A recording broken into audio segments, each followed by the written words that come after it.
جن کے بارے میں یہ تاثر پھیلایا جا رہا تھا کہ یہ ادارے جو ہیں یہ رکاوٹ بن رہے ہیں, یہ کام نہیں نپٹا رہے, یہ معاملہ آگے نہیں چلا رہے.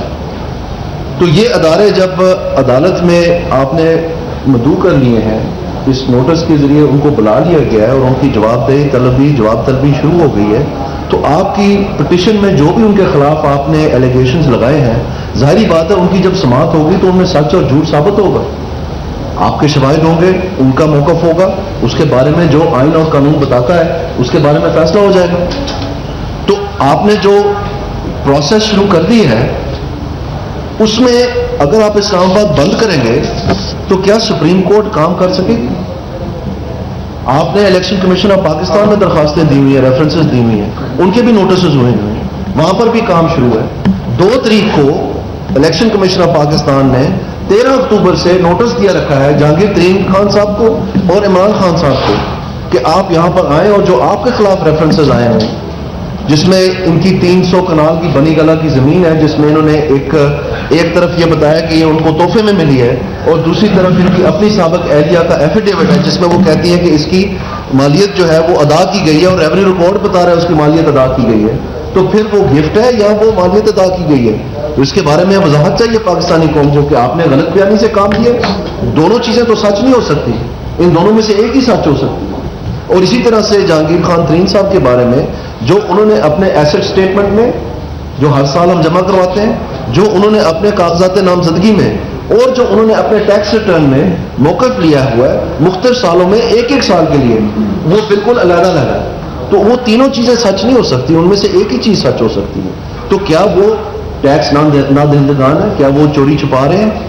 کیا وہ پیسے جو دولت انہوں نے باہر بھیجی ہوئی ہے جو پاکستان میں کام آ سکتی تھی, جو یہ درس دیتے ہیں ساروں کو, کیا وہ پیسہ جائز ہے؟ یہ تو تب معلوم پڑے گا نا جب اس چیز کا وہ جواب دیں گے کہ یہ مختلف آپ نے کیسے رقوم بتائی ہیں, ان میں سے کون سی والی سچ ہے, تو پھر دوسری والی غلط ہے.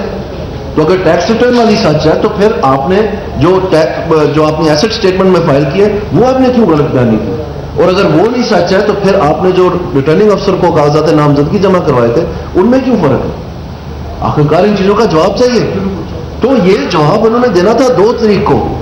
تو بڑے مزے سے حیرت انگیز بات یہ ہے کہ بجائے کہ یہ جو جن اداروں کی پاسداری کی بات کرتے ہیں, جو پختہ اداروں کا یہ نعرہ لگاتے ہیں, بجائے کہ ان اداروں کی پاسداری کریں جو کہ خود حرکت میں آئے ہوئے ہیں, یہ خود ہی ان کو تباہ اور بند کرنے کے لیے وہی تاریخ اناؤنس کرتے ہیں جو کہ پہلے 30 تاریخ تھی, ایک بالکل بھونڈے انداز سے. تو آپ خود اندازہ لگا لیں کہ اس کے پیچھے مقاصد کیا ہے. کیا پھر وہ اس دن وہاں پیش ہوں گے؟ ظاہری بات ہے نہیں پیش ہوں گے. کیا سپریم کورٹ کا کیس اس دن آگے چل سکے گا جب پورے اسلام آباد میں ایک پتنگڑ بنا ہوگا, ایک طوفان بدتمیزی ہوگا؟ نہیں چل سکے گا. تو ہم پہلے دن سے کہہ رہے ہیں کہ آج سپریم کورٹ کا یہ نوٹس لینا ایک واضح ثبوت بھی ہے, پاکستان میں انصاف کا معیار بھی ہے, جس کو ہم نے ویلکم کیا ہے. پرائم منسٹر صاحب نے اپنے اسٹیٹمنٹ میں ویلکم کیا, اور پہلے دن سے کہہ رہے ہیں کہ ہم پیش ہونے کے لیے تیار ہیں. جدھر بھی گئے, پارلیمنٹ میں بھی گئے تھے, وہاں سے بھی یہ دم دبا کے باہر بھاگ گئے تھے, کوئی سوال نہیں آیا ان کو. اس وقت یہ کہتے تھے ہمارے پاس 7 سوال ہیں, وہ ایک سوال بھی نہیں پوچھ سکے. جب باہر آئے تو انہوں نے کہا جی اب 70 سوال ہو گئے. اس کے بعد انہوں نے کہا نہیں جی اب 70 نہیں رہے, وہاں رائے بینٹ جا کے کہتے جی اب 4 سوال رہتے, تو 66 سوالوں کا کوئی جواب نہیں دیا. کیا مذاق بنایا ہوا؟ اس وقت نون لیگی رہنماؤں کی جانب سے پریس کانفرنس جاری ہے. وزیر دانیال عزیز فضل چودھری اس پر بات کریں. دانیال عزیز کا کہنا یہ تھا کہ سپریم کورٹ کی جانب سے اٹھائے گئے اقدامات کو سراہتے ہیں. وزیر اعظم کی جانب سے بھی خیر مقدم کیا گیا, جبکہ طارق فضل چودھری نے کہا کہ عدالت چلے گئے ہیں تو پھر سڑکوں پر آنے کا کیا فائدہ. احسن صاحب نے اور حامد خان صاحب نے جو اپنا ایکٹ سینٹ میں جمع کروایا ہے, جو بل انہوں نے پیش کیا ہے, اس کی ڈیفینیشنز میں لکھا ہوا ہے کہ اور کوئی شخص ماسوائے ان کے جو کہ ICIJ کی رپورٹ میں نمایاں ہیں, ان کے خلاف کوئی کاروائی نہیں ہوگی. محدود کر دیا گیا صرف ان تک, اور ان تک محدود کر کے پھر ڈیفینیشن میں یہ کیا کہ لینیل اسینڈنٹ اور لینیل ڈسینڈنٹ, یعنی ان کے باپ دادا پردادا پردانا تک اور نیچے پوترا پوتریوں تک. جبکہ جو ڈیفینیشن ہے آئین میں وہ اسپاؤس اینڈ ڈیپینڈنٹس لکھا ہوا ہے. تو یہ آئین کی بھی جو قطغنے ہیں یا آئین کی بھی جو ریکوائرمنٹس ہیں, اس کو بھی حدیں توڑ کے اپنا ایک خاص مقصد پورا کرنے کے لیے دوسری جانب اتنا جھوٹ بولتے ہیں کہ وہ کہتے ہیں کہ جی میں بھی اسی کے تحت پیش ہونے کے لیے تیار ہوں. بھئی اگر آپ کا ٹی او آر مان لیا جائے تو اس میں نہ جہانگیر ترین، نہ علیم خان، نہ علیمہ نیازی، نہ عمران خان، کوئی بھی نہیں آئے گا. تو آپ کیوں چھپ رہے ہیں؟ پھر آپ کیوں گھبرا رہے ہیں؟ جب آپ کی نیازی سروسز نکل آئی تو آپ نے اپنا موقف بدل لیا کہ نہیں جی یہ جائز کام کے لیے بھی ہوتی ہے. اس سے پہلے آپ کہتے تھے سب چوری کے لیے. اسی طرح 35 پنکچر میں آپ نے اپنا سارا پاکستان کو پاگل بنا کے، بچوں کو پاگل بنا کے پھر آپ نے آ کے کہہ دیا کہ جی وہ سیاسی بیان تھا. 44 دفعہ 35 پنکچر والے کیس میں آپ کو لاہور کورٹ نے نوٹس بھیجا ہے کہ آپ پیش ہوں. آپ اداروں کے پاس ہیں. ان کا کوئی تعلق نہیں ہے احتساب کے ساتھ، نہ یہ کوئی انصاف مانگ رہے ہیں. یہ سیاسی چالیں چل رہے ہیں. یہ جو مینڈیٹ کو کوسچن کیا تھا جس وقت جوڈیشل کمیشن بنی، وہاں بھی یہ پست ہوئے. وہ بھی ایک سیاسی چال تھی، یہ بھی ایک سیاسی چال تھی. ان کا یہ شیوا ہے، یہ ان کا فن ہے. یہ سمجھتے ہیں کہ یہ بہت بڑی سروس کر رہے ہیں پاکستان کی جمہوریت کو، کہ جھوٹ بول کے، فریب کے ذریعے چیزوں کو توڑ مروڑ کے، من گھڑت اپنا موقف پیش کر کے اور حکومت کے اوپر چڑھ دوڑنا، یہ بہت بڑی بہادری اور بہت بڑا اکمال کر رہے ہیں. جبکہ ان کو پتہ ہے کہ پاکستان میں نوجوانوں کی نوکریاں، جو سستا زمانہ لانے کی کوشش کی جا رہی ہے، جو پاکستان کی معیشت کو تقویت دینے کی کوشش کی جا رہی ہے، وہ ساری چیزیں اس سے تباہی کا باعث بن رہی ہیں. تو یہ اپنی عمر میں بڑے ہوتے جا رہے ہیں. ان کو اقتدار کا ہوس جائے وہ کھاتا جا رہا ہے. اور یہ اب صرف ان ہتھ کنڈوں سے ہٹ کے یہ آگے ایک نیا محاذ کھولنے کی کوششوں میں تغدوں میں لگے ہوئے ہیں. ہمارے پاس انفارمیشن ہے کہ انہوں نے باقاعدہ اب اسلحے کی فراہمی اور اپنے کچھ لوگوں کی ٹریننگ شروع کی ہے، اور دوسری تنظیموں سے جو کہ اس کام سے جانی پہچانی جاتی ہیں، جن کو ماضی میں انہوں نے اپنے بجٹ میں کروڑا روپیہ بھی دیا ہے، ان تنظیموں سے بھی یہ مدد مانگنے پہ اتر آئے ہیں. اور یہ اب ایجنڈا جو ہے یہ سیاسی سے ہٹ کے یہ اب ٹیررزم کا ایجنڈا آگے بڑھا رہے ہیں، جس میں جیسے کہ کراچی کے ایئرپورٹ کو کتنے دنوں کے لیے بند کر دیا گیا تھا جب وہاں پر آئی ایم یو نے، اسلامک موومنٹ آف ازبیکستان نے اٹیک کر کے لوگ مر گئے تھے. ہوائی اڈا بند رہا. پورے دنیا میں پاکستان کا ایک ٹیررزم کا جو ایک نام، پاکستان کی ساکھ جو تھی اس کو تباہ کیا گیا تھا، مسافروں کو تباہ کیا گیا تھا. اس کی وہ 8 جون کو تھا 2014 کو. 15 جون کو ضرب عضب اناؤنس کی گئی تھی، اور 15 جون کو پہلا F-16 طیارہ جو ہے وہ وزیرستان میں بمباری کر کے اسی المانسی کو جس نے اس کی کلیم کی تھی رسپانسبلٹی، اس کو مار دیا گیا تھا. اور اس کے بعد پاکستان کا ساتھ. تو کیا ہم اس طالبان خان کے رنگ میں اب نئی ٹیررزم شروع کر رہے ہیں اسلام آباد میں، کہ گھراؤ چلاؤ، مار دھار اور لاشوں کی سیاست اور یہ اسلحہ کی فراہمی، اور ان تنظیموں کو جو کہ ضرب عضب کی زد میں کچھ آئی ہوئی تھی تو ان کو ساتھ ملا کے، تو اس طرح کی باتیں ہم سننے میں آ رہی ہیں. اور وہ باقاعدہ ثبوت ہے کہ وہ ان کو پیسے بھی فراہم کر رہے ہیں. جبکہ سپریم کورٹ میں، الیکشن کمیشن آف پاکستان میں اور پارلیمنٹ میں، تینوں جگہ پر جو مین ادارے ہیں وہاں پر یہ زیر سماعت آ چکی ہے. جو خود انہوں نے قانون لے کے آئے ہیں سینٹ میں، وہ کمیٹی کو ریفر ہو گیا جو طریقہ کار ہے رولز آف بزنس کے تحت. تو پارلیمنٹ کا کام تو شروع ہے. جب اس کی تاریخ رکھی گئی، چیئرمین نے میٹنگ بلائی، اس وقت پی ٹی آئی غیر حاضر تھی اور پیپلز پارٹی نے آ کے کہا کہ جی ہمیں مہلت چاہیے. یہ ان کی سنجیدگی کا آپ اندازہ لگا سکتے ہیں. اسی طرح سے پارلیمنٹ میں، نیشنل اسمبلی میں جو بل گورنمنٹ نے پیش کیا، اس کی اسٹینڈنگ کمیٹی آن فائنانس میں جس دن ہیئرنگ ہوئی سماعت کے لیے، اس وقت ایف بی آر اور اسٹیٹ بینک آف پاکستان اور S E C P, Securities Exchange Commission of Pakistan موجود تھے، اور انہوں نے اپنی بریفنگ دی کہ ہم نے آج تک اپریل 3 سے جب یہ پیناما پیپرز آئے آج تک ہم نے کیا کارکردگی کی ہے. اس میں جو نوٹسز انہوں نے بھیجے، جو انفارمیشن کلیکٹ کی، جو تحقیقات کی، وہ سب انہوں نے اس پہ بتایا. وہاں پر صرف پی ٹی آئی غیر حاضر تھی اور پیپلز پارٹی نے آ کے کہا کہ جی ہمیں مہلت چاہیے. تو وہاں پر بھی آپ ان چیزوں کے بارے میں رکاوٹ بن گئے. اب آپ مجھے بتائیں، پہلے تو یہ موقف تھا کہ جی ہم جمہوریت کو تقویت دے رہے ہیں کیونکہ الیکشن اچھا ہوگا تو جمہوریت طاقتور ہوگی، تو آپ ہمیں یہ نہ کہیں کہ ہم جمہوریت کے مخالف ہیں. تو اب آپ نے پارلیمنٹ کو کس چیز کی سزا دی ہوئی ہے؟ آپ کیوں پارلیمنٹ کو بائیک آؤٹ کرایا ہوا ہے؟ پارلیمنٹ کا کیا قصور ہے؟ الیکشن تو ثابت ہو گیا کہ صحیح تھا. آپ کی درخواست کے اوپر آپ کی سینٹ میں اور نیشنل اسمبلی پہ وہ بلز جو ہیں وہ پیش ہوئے ہیں، تو آپ وہاں سے غیر حاضر ہیں. کیوں؟ آپ جمہوریت دشمن ہیں. آپ کا بنیادی طور پر مقصد احتساب نہیں ہے، آپ کا الیکشن کو تقویت دینا نہیں ہے. الیکشن جب آپ نے یہ سارا کمیشن بنوا لیا اور یہ فیصلہ ہو گیا تو اس وقت آپ خود شامل ہوئے الیکشن ریفارمز کمیٹی میں. آپ کنٹینر کے اوپر کھڑے ہو کے یہ بار بار بات کرتے تھے کہ جی جب تک سزا نہیں ملے گی ان الیکشن کے اہلکاروں کو تب تک یہ نظام کبھی ٹھیک نہیں ہوگا. یہی بات کرتے تھے نا نوجوانوں کو جو درس دیتے تھے. تو آپ ہمیں بتا دیں کہ اس ریفارم میں جس میں یونینیمسلی پارلیمنٹ سے پاس ہوا ہے, پی ٹی آئی شامل تھی, کوئی ایک لفظ بتا دیں وہ تمام چیزیں جو آپ کنٹینر پہ بیٹھ کے کہتے تھے کہ جی ہم یہ تھم امپریشن والی کروائیں گے ووٹنگ, کہ جی ہم سزائیں دیں گے, سخت سزائیں دیں گے, کہ جی اس کی تحقیقات کے لیے ایک علیحدہ ادارہ بنے گا. کوئی ایک تجویز آپ نے دی ہو؟ آپ غیر سنجیدہ تھے. آپ نے یہ پتنگڑ بنایا تھا سیاسی پوائنٹ سکورنگ کے لیے, کیونکہ آپ میں سے حوث نہیں جا رہا. اور اب چونکہ وہ فیل ہو گیا سارا پروسیس, اور آپ کو پتہ ہے کہ آپ کو 2 ماہ لگ رہے ہیں ایک چھوٹا سا جلسہ منعقد کرنے کے لیے, جب پہلے آپ کی پارٹی میں اتنی توڑ پھوڑ نہیں تھی, جب لوگ آپ کو چھوڑ نہیں گئے تھے, جب آپ کی اصلی روپ جو ہے وہ لوگوں کے سامنے نہیں آیا تھا, اور بھول میں آ کے انہوں نے سمجھا کہ شاید حقیقت میں آپ کے کچھ ایسے مقاصد تھے. جب آپ نے وجودین صاحب کو نکال دیا جنہوں نے ایک کلین پارٹی بنانے کا آپ کا ضمانت دینی تھی, جب آپ نے تسنیم نورانی صاحب کو جو آپ نے خود الیکشن کمشنر بنایا, جب انہوں نے فیصلے کرنے پہ تو آپ نے ان کو نکال دیا, جب آپ کے یوتھ کے لیڈرز سیف اللہ صاحب جو ہیں وہ ہٹ گئے, جب آپ کے اپنے سوشل میڈیا کے ٹیم کے ہیڈ نے اخبار میں اشتہار دے کے آپ کے خلاف لکھنا شروع کر دیا, جب آپ خود اپنے جو احتساب بنایا ہوا تھا جنرل حامد کو, جب وہ صحیح سراغ نکالنے لگے کرپشن کا کے پی میں, اور وہ تمام کیسز انہوں نے تیار کر لیا, آپ نے قانون بدل کے ان کو استعفے پہ مجبور کر دیا.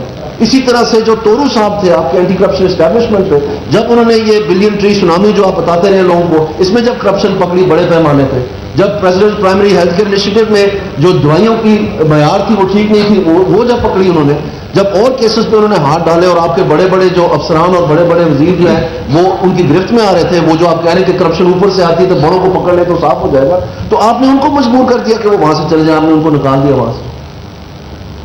اسی طرح سے آج سپریم کورٹ میں, الیکشن کمیشن میں, نیشنل اسمبلی میں آپ کی تمام چیزیں, لیکن آپ کو انٹرسٹ نہیں ہے احتساب میں.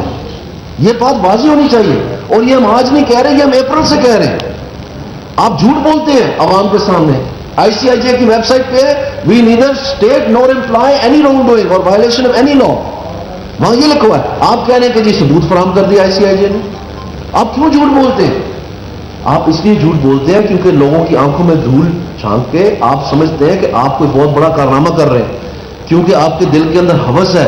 آپ کو پتا ہے کہ اگر اگلا الیکشن 2018 میں نون لیگ جیت گئی, آپ سترے بدلے جائیں گے. پہلے ہی ماشاءاللہ کیسے گزارا ہوگا وہ اللہ جو ہو رہا ہے وہ اللہ جانتا ہے. جو باتیں ہو رہی ہیں میں وہ یہاں پر نہیں دہرانا چاہتا, ہماری وہ شیوا نہیں ہے کہ ہم وہ زبان استعمال کریں. تو یہ جو ایک بہانے بنائے جا رہے ہیں سیاسی مقاصد کے لیے, کیا یہ جمہوریت کو تقویت دے رہے ہیں کہ آپ پارلیمنٹ کی لان تان کریں, آپ الیکشن کمیشن کی لان تان کریں, آپ سپریم کورٹ کی اس کو بند کرنے کے لیے تقریب کریں, آپ اسلام آباد کے اوپر حملہ کر دیں, آپ اسلحے کی فراہمی اپنی شروع کر دیں جماعت میں. آپ کس طرف لے کے جا رہے ہیں پاکستان کو؟ آپ کیا سمجھتے ہیں ہم ایک جنگ میں مبتلا ہیں؟ پاکستان اپنی معیشت کا پہیہ چلانے کی کوشش میں حکومت لگی ہوئی ہے دن رات, اور بہتری بھی آ رہی ہے, سنبھل رہا ہے پاکستان, ایک نیا سلسلہ چل نکل رہا ہے, اور آگے جو ہے چیزیں بہتری کی طرف جا رہی ہیں, اور آگے بہت امید ہے کہ ہم مزید دن بدن بہتر ہوتے جائیں گے اور طاقتور ہوتے جائیں گے. لیکن یہ ایجنڈا, اس کا نہ سارا نہ پیر ہے, اور صرف ایک شخص جو ہے اپنا انوکھا لاڈلا کھیلنے کو مانگے چاند, اور یہ ہوس جو ہے پتہ نہیں پاکستان کو یہ کہاں تک لے جانا چاہتا. آپ یہ بتائیں کہ اگر یہ اپنے مشن میں کامیاب ہوا, ان کے اپنے پریزیڈنٹ جاوید ہاشمی نے کہا ہے, اپنے دل پہ پتھر باندھ کے انہوں نے کہا ہے کہ جی ان کی آپس میں جو گفتگو ہوتی ہے یہ کہتے ہیں کہ خدا را کو اگر 2-4 ہمیں لاشیں مل جائیں. تو اب اپنی میٹنگز میں وہ باقاعدہ فیصلے کر رہے ہیں کہ کس طرح سے ہم اس کو لڑائی میں تبدیل کریں. ہمارے پاس انفارمیشن ہے کہ اپنی میٹنگز میں عمران خان صاحب باقاعدہ اچکاتے ہیں اپنے سپورٹروں کو کہ آپ لڑائی پہ اتریں, گربان پکڑیں, شیشے توڑیں, توڑ پھوڑ کریں, اس چیز کو اگلے مرحلے میں لے کے جائیں.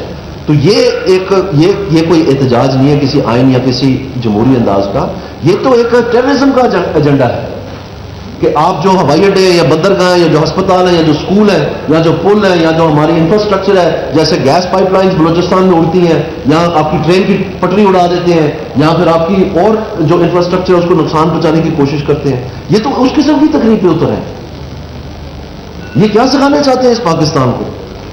یہ کس قسم کا ماحول پیدا کرنا چاہ رہے ہیں؟ اور دن بدن ان کی تمام تر یہ ہوچے ہتھ کنڈوں سے اور یہ کوششوں سے وہ ماحول پیدا نہیں ہو رہا. وہ یہ ایک انارکی دکھانا چاہتے ہیں تاکہ مجبور کریں کہ جمہوریت کا جو ہے کسی نہ کسی طرح سے یہ بغل میں چھری اور منہ میں رام رام, یہ ہم بڑی اچھی طرح پہچان گئے ان کو. تو اس لیے ہم آپ سب سے یہ بات کہنا چاہتے ہیں کہ یہ تمام چیزیں اب عوام کے سامنے ہیں, اور اس میں حکومت نے پورا سرنڈر کر دیا, پارلیمنٹ میں, الیکشن کمیشن آف پاکستان میں, سپریم کورٹ کے سامنے, لاہور ہائی کورٹ کے سامنے. جس جس جگہ پر کوئی آئین کے مطابق کسی قانون قاعدے کے مطابق اس کی تحقیقات اور فیصلہ ہو سکتا ہے حکومت نے مکمل طور پر وہاں پر سرنڈر کر دیا پاکستان مسلم لیگ نون کی لیڈرشپ نے. اور یہ بھی نہیں کہا کہ ایڈمیسیبلٹی پہ ہمیں سوال ہے. پرائم منسٹر صاحب نے یہ کہا ہے کہ ایڈمیسیبلٹی کے اوپر بحث نہیں کرنی, ہم نے نہیں رکاوٹ بننا. اگر سپریم کورٹ اس کو لے لیتی ہے کیس تو واقعہ لے, ہم آ کے اپنا جواب دیں گے. تو آپ مجھے یہ بات بتائیں کہ کیا عمران خان صاحب جب کہتے ہیں کہ اب ڈرنا نہیں ہے, اب گھبرانا نہیں, اب تلاشی دینی ہے, تو عمران خان صاحب جو آپ قانون لے کے آئے ہیں سینٹ میں, اس کے تحت آپ ہاتھ میں دل پہ ہاتھ رکھ کے قسم کھائیں, کیا اس کے تحت آپ کی تحقیقات ہونی ہے, آپ کی تلاشی ہونی ہے, جہانگیر ترین کی ہونی ہے, علیم خان کی ہونی ہے؟ یہ میٹھا میٹھا ہپ ہپ اور کڑوا کڑوا تو تو, کیا گورنمنٹ کا جو ایکٹ ہے وہ صرف اس لیے آپ اس کی مخالفت کر رہے ہیں کیونکہ اس میں آپ کی بھی تلاشی ہونی ہے, آپ کی نیازی سروسز کی اس میں تلاشی ہونی ہے, آپ کے جہانگیر ترین کی جو خود 7 کروڑ روپے مان کے ایس سی سی میں جمع کروایا کہ میں نے ناجائز کیے, اور اپنے مالی اور کوکو ڈرائیور کے نام میں اربوں روپے کا کاروبار کرتے رہے اور کہتے ہیں یہ بالکل ٹھیک ہے, وہ نہیں ان کو نظر آتا. اسی طرح سے یہ مانے ہوئے ہیں کہ باہر ان کے ایسٹس ہیں, تو یہ جو ریفرنسز فائل ہوئے ہیں یہ قانونی آئینی طریقہ ہے. ہم جا کے ان کے گھر کے سامنے گھراؤ کر دیں جیسے یہ رائیون گئے تھے, ہم گالی گلوچ میں اترے, یہ کون سا طریقہ ہے؟ یہ کس قسم کا پاکستان یہ بنانا چاہتے ہیں؟ یہ نیا پاکستان. سو آئی تھنک کہ ان کو تھوڑے سے ہوش کے ناخن لینے چاہیے. ماضی میں بھی جس دن جوڈیشل کمیشن کا فیصلہ ہوا تھا, ایم او یو سائن ہو گیا تھا, یہ پوری کی پوری ترکیب جو انہوں نے یہاں پر بنائی تھی, یہ اور بات ہے کہ اس وقت ویسے ہی شکست و ریخت ہو گئے تھے اور یہ بہانہ ڈھونڈتے پھر رہے تھے کہ اپنا منہ چھپا کے کس طرح جائے. توبہ نعوذ باللہ, وہ جو ایک سانحہ آیا ہم سارے کے سامنے جو پشاور میں کنٹونمنٹ اسکول میں ہوا, وہ ان کے لیے ایک سبب بن گیا. تو اس میں جو ابھی یہ کرنے کو چاہ رہے ہیں, اس میں اللہ جانے انہوں نے اس کو کس طرح لے کے جانا. تو حکومت ان کو اگر یہ اس بات پہ اتر آتے ہیں کہ انہوں نے تباہی کرنی ہے, توڑ پھوڑ کرنا ہے, لاشیں لینی ہے, تو پھر آپ مجھے بتائیں کہ یہ پاکستان کی سروس کر رہے ہیں یا پاکستان کو تباہ کر رہے ہیں؟ یہ بڑا اہم سوال ہے. تو اسی کے ساتھ ہم آج کی بات مکمل کرتے ہیں. اگر یہ عمر کا سیدھا ہو گئے ہیں اور ان کی عمر نکلتی جا رہی ہے اور ان کا ہوس ختم نہیں ہو رہا, میچ نہیں کر رہا ان کی جوانی کے ساتھ کہ جو یہ بننا چاہتے ہیں. 18 سال یہ پہلے گھومتے رہے بغیر کسی سیٹ کے, مشکل سے ان کو ایک سیٹ ملی, اور اس کے بعد جب یہ ضرورت پڑی ان کو یہ جو چارٹر آف ڈیموکریسی کے بعد, تو یک لخت راتوں رات یہ ایک بہت بڑی جماعت ابھر کے آ گئی جس میں ہمیں درس دیا گیا کہ جی یہ پتہ نہیں کیا بلا, اور دن بہ دن یہ اندر سے کھوکھلی, تباہ, شکست و ریخت ہوتی جا رہی ہے. تو سب کو پتہ ہے یہ طریق کیا ہے. تو ان 18 سالوں میں یہ ایجنڈا نہیں چلا تھا احتساب کا, جو آج یک لخت اس کی ضرورت پڑ گئی ہے. نقشہ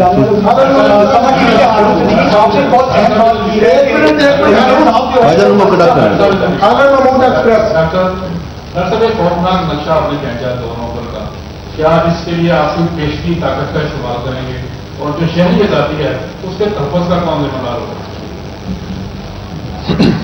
شہری آزادی کا جو تحفظ ہے انشاءاللہ حکومت اس کو بہت ذمہ داری سے انشاءاللہ اس کا خیال رکھے گی. لیکن میں آپ کو صرف یہ بات جو بتائی ہے وہ یہ ہے کہ چونکہ وہ بار بار آئین کا حوالہ دیتے ہیں, تو میں نے آپ کو اسلام آباد کے شہریوں کے جو آئینی حقوق ہیں وہ آپ کے سامنے رکھے, اور ان آئینی حقوق کا دفاع انشاءاللہ تعالی حکومت کرے گی. باقی جو منظر کشی ساری کی گئی ہے وہ بالکل حقیقت پہ مبنی ہے. ان کا ایجنڈا بالکل اسی طرح کا ہے کہ یہاں پہ ایسی صورتحال پیدا کی جائے, ایسا دنگا فساد کیا جائے, ایسا پرتشدد ماحول پیدا کیا جائے جس سے ان کے جو مضمون مقاصد ہیں وہ پورے ہو سکیں. لیکن اللہ تعالیٰ کے فضل سے یہ ساری رپورٹس, یہ ساری معلومات ہمارے پاس ہیں, اور انہی کے مطابق انشاءاللہ حکومت جو ہے وہ بہت آپ یہ کہیں کہ ذمہ داری سے انشاءاللہ ان حالات کا مقابلہ کرے گی. دانیال عزیز صاحب, سما سے ہم سے دیکھیے آپ نے بہت اہم مسئلے کی طرف نشاندہی کی ہے کہ اسلحے کی فراہمی اور تربیت دے رہے ہیں اپنے لوگوں کو, اور ان تنظیموں سے دے رہے ہیں جن کے ذریعے کے خلاف ان کے خلاف آپریشن ہوا تھا. اس پہ تھوڑی سی روشنی ڈالی کر کہ یہ کدھر پھٹ رہا ہے اسلحہ اور کیسے یہ تمام آپ کر رہے ہیں؟ جی, اس میں جو خبر ابھی تک ملی ہے اور یہ رپورٹس جو ہیں ان کی تمام تحقیقات بھی جاری و ساری ہیں, اس میں کوئی 500 لوگوں کا اندیہ دیا گیا ہے کہ ان کو اس کام کے لیے تیار کیا جا رہا ہے, اور مختلف جو تنظیمیں ہیں جن کو اس قسم کی ٹریننگ کی ضرورت نہیں ہے ایسے ہی کہہ لیں, ان سے بھی درخواست کی جا رہی ہے کہ وہ بھی لوگ جو ہیں فراہم کریں اس کام کے لیے, تاکہ وہ یہاں پر, کیونکہ طاہر القادری صاحب اس میں شمولیت اختیار نہیں کیے, اور جو یہ شام کو جمع ہو کر یہاں پر تھوڑا میوزک شیوزک لگا کے ڈی جے بٹ کا بل نہ دے کے جو ہم نے دیکھا ہے سلسلہ چلتے ہوئے, ان کے ذریعے سے تو کوئی امید نہیں ہے کہ اس طرح کی حالات پیدا ہو سکے جس میں ان کے کوئی مقاصد پیدا ہو سکے، حاصل ہو سکے. تو اب یہ ان ہتھ کنڈوں پہ اتر رہے ہیں جو کہ ایک اس کو ٹیررزم کے علاوہ کچھ نہیں کہا جا سکتا، کیونکہ ٹیررسٹ اس قسم کا حرکت کرتے ہیں، ان کے یہ مقاصد ہوتے ہیں. جیسے ڈاکٹر صاحب نے آپ کو آغاز میں ہی بتا دیا کہ اپنے نظریے کو زور بازو کے ذریعے دوسروں کو مسلط کرنا. تو آپ جو ہے نا عمران خان کو ٹیررسٹ کہیں گے یا سیاستدان کہیں گے؟ میں تو یہ کہہ رہا ہوں کہ ہمارے پاس اس وقت جو ان کی اندرون میٹنگز ہیں، جو ان کا لہجہ ہے، جو وہ باہر پبلک میں کہہ رہے ہیں کہ ہم شہر کو بند کریں گے، کہ ہم گراؤ کریں گے، جلاؤ کریں گے، اور ان کے اپنے پریزیڈنٹ نے کہا ہے کہ ان کا ذہن یہ تھا ماضی میں بھی کہ کسی طرح ان کو لاشیں حاصل ہو جائیں، اور اس دھرنے کی وجہ سے ان کو مقاصد حاصل نہیں ہو سکے.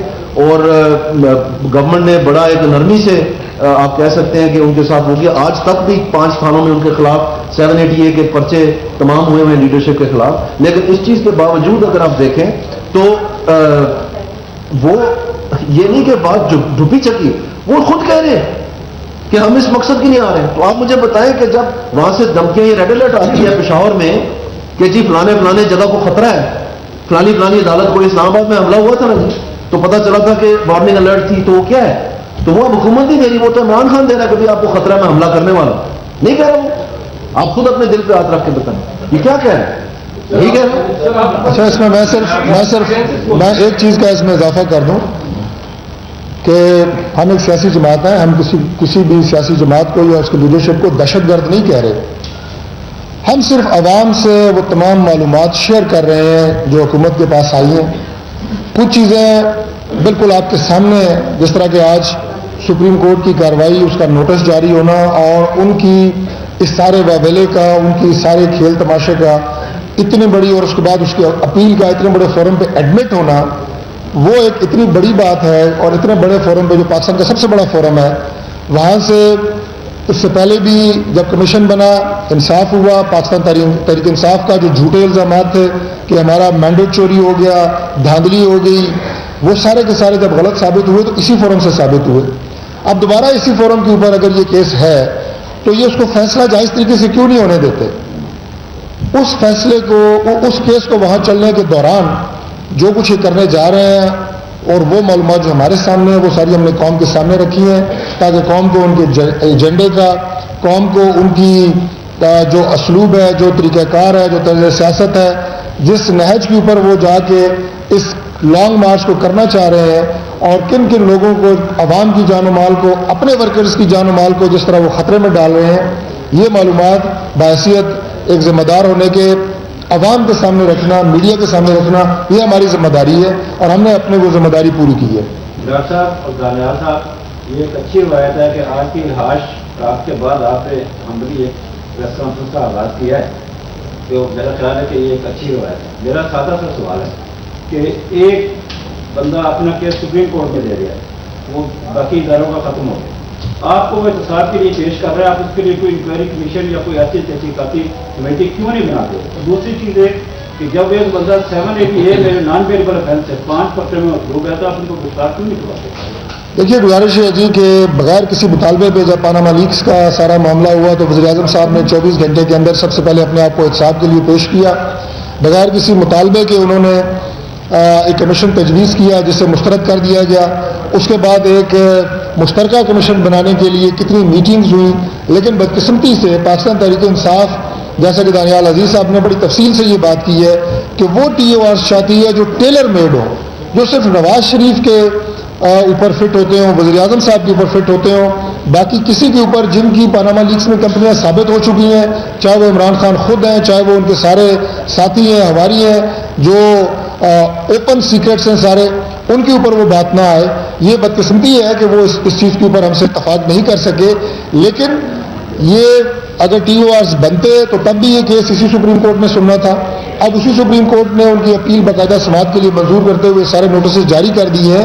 تو اب میں سمجھتا ہوں کہ وہ جو بات تھی، وہ جو ان کی ایک ڈیمانڈ تھی، وہ خود بخود پوری ہوئی ہے. اور دوسری بات میں اس کے ساتھ یہ بھی جوڑنا چاہتا ہوں سپریم کورٹ کی پروسیڈنگ کے ساتھ. آپ یہ دیکھیں کہ آج انہوں نے ایک اور نقطہ اٹھایا ہے کہ جب تک ہم احتجاج نہ کریں، جب تک ہم دھرنے نہ دیں، جب تک دنگا فساد نہ کریں، گالم گلوچ نہ کریں، اس وقت تک عدالتیں ہماری بات نہیں سنتی. یہ ایک اتنا عجیب و غریب اور اتنا خطرناک میسج پوری قوم کو وہ دے رہے ہیں کہ عدالتوں سے انصاف لینے کے لیے آپ کو یہ سارے کام کرنے پڑیں گے. تو کیا اس کا یہ مطلب ہے کہ جن جن لوگوں کے کیس عدالتوں میں زیر سماعت ہیں وہ بھی اسی طرح کی گلی گلی محلے محلے میں لڑائیاں شروع کر دیں, عدالتوں کے باہر آ کے وہ احتجاج کریں, اپنے آپ کو آگ لگائیں, عدالتوں کے شیشے توڑیں, یا یہاں پہ بلو ایریا میں سپریم کورٹ سے انصاف لینے کے لیے اسلام آباد کو بند کرنے کی باتیں کریں. تو جو لیڈر ہوتا ہے قوم اسے فالو کر رہی ہوتی ہے. اگر آپ یہ اسٹیٹمنٹ دیں کہ عدالت سے انصاف لینے کے لیے ہم نے یہ کنڈے استعمال کیے ہیں, تو یہ ایک بہت خطرناک میسج ہے.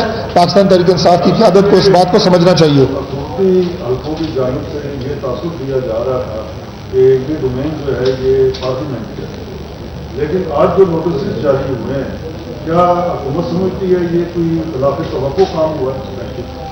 بالکل خلاف توقع کام نہیں ہے. ہم نے ہر فورم جو ہے وہ آفر کر چکے ہیں. پارلیمانی کمیٹی کی آفر جس میں تمام جماعتوں کی نمائندگی ہو, یہ آپشن بہت تفصیل سے ڈسکس ہو چکا ہے, لیکن پاکستان تحریک انصاف اس کے اوپر بھی نہیں آئی. اور سپریم کورٹ اب ایک ایسا ادارہ ہے جس میں میں سمجھتا ہوں کہ سب کو اعتماد ہے. آپ سپریم کورٹ کو چھوڑیں, یہ تو بہت ایک اعلیٰ عدالت ہے, ہماری عدالت عظمیٰ ہے. اس کے علاوہ بھی جتنے کیسز پاکستان تحریک انصاف سے ہائی کورٹوں میں ان کے حق میں فیصلے نہیں ہوئے, الیکشن ٹرائیبیونل سے ان سے ان کے حق میں فیصلے نہیں ہوئے. تو یہ کہنا کہ آج پاکستان کی عدالتوں میں انصاف نہیں ہے, یہ بھی میں سمجھتا ہوں کہ یہ بھی بہت بڑی ایک ناانصافی ہے اور بہت بڑی زیادتی ہے اس نظام کے ساتھ. پاکستان کی ریاستی اداروں کو تسلیم کرنا بحیثیت ایک ذمہ دار شہری بھی یہ ہمارا فرض ہے. ظفر آزمی دنیا بڑی عجیب سی اس وقت ملک میں صورتحال ہے اور یہ الزام کا سلسلہ شروع ہوا ہے. یہ کوئی اچھی روایت نہیں ہے, اس میں حکومت بھی اتنی انوالو ہے جتنی اپوزیشن ہے. آپ نے بھی ایک بہت زبردست پکچر یہاں جو اسلام آباد کے اندر امن و امان کو خطرہ درپیش ہے اس کے حوالے سے پیش کی. میں یہ آپ سے پوچھنا چاہوں گا کہ کہاں ہے متعلقہ وزیر صاحب اور وہ آ کے ہمیں یہاں بتاتے کہ یہ چیز ہمیں انفارمیشن ملی ہے, یہ ہم اس کے خلاف ایکشن لینے جا رہے ہیں. وہ لوگ آ کر یہاں پر پریس کانفرنس کر رہے ہیں جن کا یہ سبجیکٹ نہیں ہے. تو کیا آپ نہیں سمجھتے کہ وزیر داخلہ صاحب کو آ کر یہاں بتانا چاہیے کہ یہ اس ملک کے کیپٹل کو خطرہ ہے, وفاقی حکومت کی یہ ذمہ داری ہے, یہ ایکشن لیا جا رہا ہے, یہ ہم کام کریں گے, یہ سارے فیصلے اور یہ ساری باتیں کیا نہیں کرنی چاہیے؟ دیکھیں, گزارش یہ ہے جی کہ کابینہ کا کوئی بھی جو ممبر ہوتا ہے وہ حکومت کا حصہ ہوتا ہے, اور کابینہ کے کسی بھی ممبر کی کسی بھی وزیر کی جو بات ہوتی ہے وہ حکومت کی آواز ہوتی ہے. ہم یہاں پہ حکومت کی نمائندگی کر رہے ہیں. وزیر داخلہ صاحب کی جو اس سے پہلے بھی 126 دن کا دھرنا ہوا, اس میں بھی جو ان کی پالیسی ہے وہ آپ نے دیکھی ہے, انتہائی کامیاب حکمت عملی رہی. اور اس دفعہ بھی جو تمام یہ انتظامی امور ہیں اس کے انچارج وزیر داخلہ صاحب خود ہیں انشاءاللہ, اور وہ کریں گے, وہ کر رہے ہیں. انتظامی امور سارے ان کے ذمے ہیں. یہ بہت ساری باتیں ایسی ہوتی ہیں جو شیئر کرنے والی ہوتی ہیں, بہت ساری ایسی باتیں ہوتی ہیں جو آپ سے کہیں کہ مناسب وقت کے اوپر شیئر کی جاتی ہیں. تو انشاءاللہ وہ وقت بھی آئے گا بہت جلد انشاءاللہ. جو اوور آل وفاقی حکومت کی یا وزیر داخلہ صاحب کی اپنی اسٹریٹجی ہے وہ انشاءاللہ خود بھی آ کے آپ کے سامنے انشاءاللہ مناسب وقت پہ رکھیں گے. ڈاکٹر صاحب یہ فرمائیں کہ آپ ہمارے ہیں کہ آپ ان کی وزیر بھی ہیں ماشاءاللہ اور حکومت کا حصہ ہیں, ترجمان گورنمنٹ کے. کیا احتجاج کرنا ہر شہری کا حق ہوتا ہے؟ کیا طریقے انصاف کو احتجاج کی اجازت دی ہے کہ باقاعدہ؟ دیکھیں, ہم نے تو ہر جگہ ان کو اجازت دی ہے. انہوں نے جو رائبنٹ کی بات کی, پاکستان کی تاریخ میں یہ مثال بھی کبھی مجھے آپ بتا دیں 1947 سے آج تک کہ کسی سیاسی پارٹی نے اس طرح چڑھائی کی باتیں کی ہو کسی لیڈر کے اپنی جو پرائیویٹ ریزیڈنس ہے, گھر ہے, اس کے اوپر. یہ مثال دیتے ہیں 10 ڈاؤننگ کی, فرانی اسٹریٹ کی. وہاں کے اوپر جو احتجاج ہوتے ہیں وہ بڑے علامتی سے احتجاج ہوتے ہیں. ان کو بند کرنا, ان کو جناب گھیراؤ کرنا, جلاؤ کرنا, اس طرح کی کبھی بھی نہ کال دنیا کی تاریخ میں نہیں ملی. اس کے باوجود ہم نے بالکل اجازت دی. ہم نے کہا کہ آپ ضرور آئیں, وہاں پہ بھی آپ احتجاج کریں, آپ کا آئینی حق ہے. تو یہ فیصلہ بھی ہوگا کہ کس جگہ ان کو اجازت دی جاتی ہے یا نہیں دی جاتی. لیکن یہ بات میں ضرور کہنا چاہتا ہوں, جیسے میں نے اسلام آباد کی بات کی, کہ اسلام آباد کے شہری بھی, عوام بھی, ہر مطبع فکر کے لوگ اسلام آباد میں وہ یقیناً اس بات کے خلاف ہیں کہ اسلام آباد کو اس طرح کی بند کرنے کی باتیں کی جائیں اور لوگوں کے حقوق کو اس طرح سلب کرنے کی باتیں کی جائیں. Thank you sir. بہت شکریہ جی, بہت شکریہ. نون لیگی رہنماؤں کی جانب سے پریس کانفرنس جاری تھی. دانیال عزیز کا کہنا یہ تھا کہ ان کا نہ احتساب سے کوئی تعلق ہے, نہ ہی انصاف مانگنا چاہتے ہیں. تحریک انصاف دراصل جھوٹ بولتی ہے. دانیال عزیز نے یہ بھی کہا کہ وزیر اعظم پہلے بھی عدم پیش ہونے کا کہہ چکے ہیں.